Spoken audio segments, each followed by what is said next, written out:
I cannot believe that Sanji stole this. It's one of the most important things of One Piece, and he's basically just walked right off with it. As a matter of fact, when I found this, I had to go back through so much of One Piece to even find hints to confirm that I wasn't losing my mind. Hours upon hours of material and literature and anime in order to be able to confirm that what I was seeing was actually real, and let me tell you, I was shocked. I couldn't believe that he had actually just taken, and it's going to cause major repercussions throughout the whole series. But when exactly did he steal this, and what's going to happen when the original owner comes to collect? I think if we're going to find some evidence for this, we have to look at his backstory first. Obviously, Vinsmoke Sanji was created by Vinsmoke Judge along with his 4 siblings, who were really designed to be less inheritors and more super weapons for their empire. However, due to intervention by his loving mother, this plan did not go according to Vinsmoke Judge's ideas, and he was basically taking out his frustrations on Sanji for a large portion of his early childhood. Fortunately, Sanji was able to escape that and would ultimately end up at the Baratier, where he was instructed by Red Leg Zeph, who ultimately helped raise him into a very kind and diligent man that would become the sous chef of the Baratier. The two really forming a father-son bond after being shipwrecked together, and Zeph keeping him alive when he had no real reason to. There is something within this backstory that keys into what Sanji stole, and it does have to do with his creation, but I think we're going to go further into his powers to be able to reveal what it is. Now, Sanji's initial skill set was rather impressive, being capable of kicking out a sea monster and then taming it to bring them to Arlong Park, but that's not exactly what we're going to be looking at here. Instead, we should be looking at going past his initial skill set of martial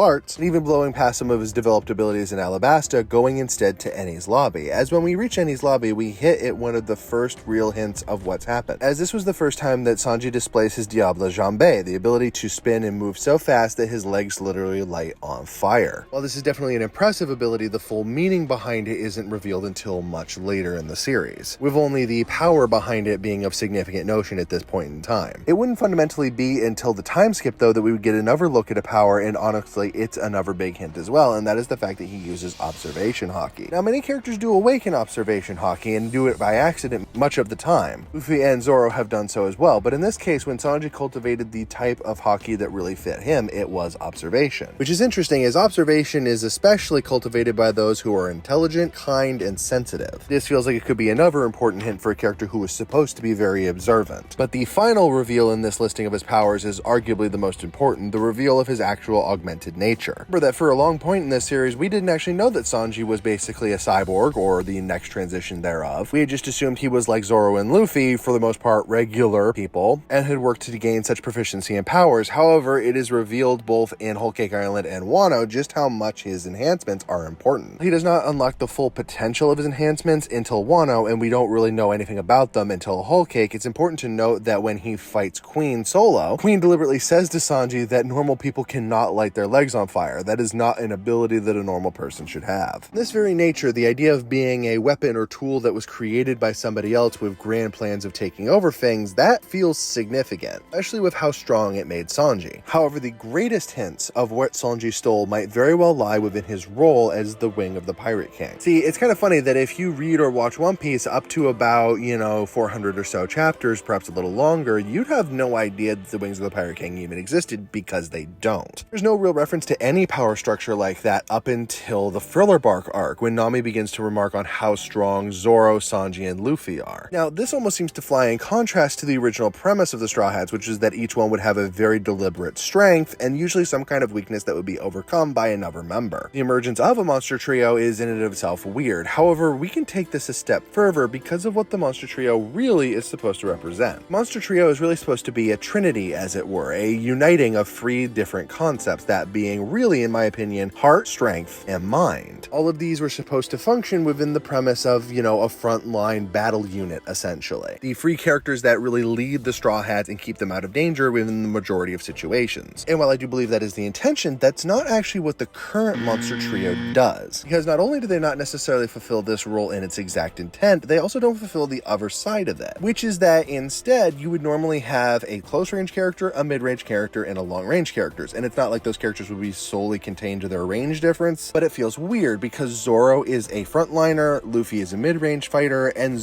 technically Sanji should be a long-distance fighter, but he's not. He's a close-range fighter. This is another huge hint of what he stole, because what Sanji has essentially stolen is actually a role among the Straw Hats that was supposed to go to another. Let me put it to you this way. When Sanji basically assumes this role of the Wing of the Pirate King, it doesn't make a lot of sense because he would have to be the long-distance power fighter. His skill set is very antithetical to that. Up until this point, Sanji primarily relies on tactics, which would make him the brain, but also stealth. Actually, up until really Thriller Bark, he shows no interest in being a direct frontline person, and you can even argue that in Thriller Bark, it is heavily hinted, with the reveal of the invisibility fruit being his want, and yes, we know he wanted that for pervy reasons, but still, that is again a support character role, much more like Usopp with his sniping. And really, everything about Sanji is spec'd out that way. Even if you think about the characters that he fights, they don't match with his role as the second wing of the Pirate King. But instead, he seems to have traded places with another character who very much was built to fit that role, and then Oda backed off of it, and that character was Nami. Yes, I'm saying that essentially what Vinsmoke Sanji has stolen is Nami's role within the Straw Hats, and it goes more than just the role of the wing. See, when we look at the makeup of the Straw Hats, one of the things that most people tend to point to when they point at Sanji in this particular role is the characters he fights and then the skills he embodies. We already went over why his skills don't really match this position, but if we think about Nami, they do. She is a long-distance fighter, often using lightning and weather effects to compensate at a distance. She's also incredibly smart, often coming up with very interesting ideas for how to circumnavigate various obstacles in the Straw Hat's path. She is also fundamentally a very kind character. In my opinion, perhaps kinder than Sanji. She is usually a driving force to want to help people or liberate people, perhaps even more than Zoro or Luffy. I mean, most of Sanji's kind acts mostly revolve around women, and it would be hard not to say that doesn't have to do with personal gratification. It's not always the case, it's just hard to separate the different types of incidents. Can go deeper that when we look at the first few arcs, the characters that are fought by these Straw Hats really match up well for this original arrangement. For one thing, Sanji does not fight the second most powerful character in most of the early arcs like Alabasta and even Enies Lobby. Instead, he usually ends up fighting the third most important character. In Alabasta, he fights Mr. 2, which I know the funny thing is that a lot of people would say, well, the 2 is the indication he's the second strongest, but he's not. Mr. 2 is actually the third highest ranked of Baroque works because Miss Doublefinger is actually the second highest. He is the direct partner of Daz Bones and is usually viewed with the most respect among all of the agents. She is also taken out by Nami. We can look at the same thing with Enies Lobby, where in which you can argue that Kaku and Khalifa fill the most similar roles for Rob Lucci that Nami and Zoro do for Luffy. And there's a strong argument that Sanji loses to Khalifa. I mean, he loses to her quite badly, and we know why, but it doesn't. Sanji's skill set works much better against a character like Jabra, who essentially is strong, but he uses surprise and cunning tactics to overwhelm weaker people. Sanji is very willing to defend his crew against. Well, it's not the same because both characters do share an important role within Skypiea. We can look at the fact that while Sanji delays Enel, Nami is the one that basically flies Luffy up to actually take him out, and that's an important aspect because that makes her much more a fulfilling role of a wing. The funny thing is, there's not even like a subtle transition of these specific story moments into what we have now, because it pretty much starts in Thriller Bark. And it's not subtle because Thriller Bark pretty much sees Nami being harassed by Absalom the whole time, and it's not pleasant. And then Sanji, who goes in to rescue her, really isn't successful because he doesn't manage to fully knock Absalom out, and ultimately Lola and Nami take him out, albeit after Sanji has done a lot of damage. Thriller Bark is not great for either of them if we're being honest. But this was about the time there's a changeover between when Oda stopped focusing on Nami as a part of this and started focusing on Sanji for some reason. I could speculate as to the reason for that being some kind of pressure or some kind of change of mind. I don't know what it would be. It is perhaps unfortunate as it really starts taking both of them out of their roles. There's more hints of this though, because like I said, Sanji stole this role not just in these specific matchups, but for other things as well, and that includes the augmented nature. See, I largely have come to believe that Nami is an augmented human similar to Sanji, but made by a very, very different person. I believe Nami is actually a tool for the king of the world, Emu. And while many people have assumed that Nami has a relation to Emu, I think that is more direct than most people realize, as even dating back to her earliest concept design, she was always meant to be a cyborg or enhanced human. She had a metal arm and a giant axe. Now here's the interesting thing. That particular pairing, combined with the weather powers that I think Oda had always been hinting at, carry a very interesting connotation because axes are very important to a lot of lightning gods. Even Enel uses axe a couple times as different types of lightning attack. Nami's status as an augmented human was probably the original concept that ended up getting drawn on for Sanji, and honestly, I still think that concept is there for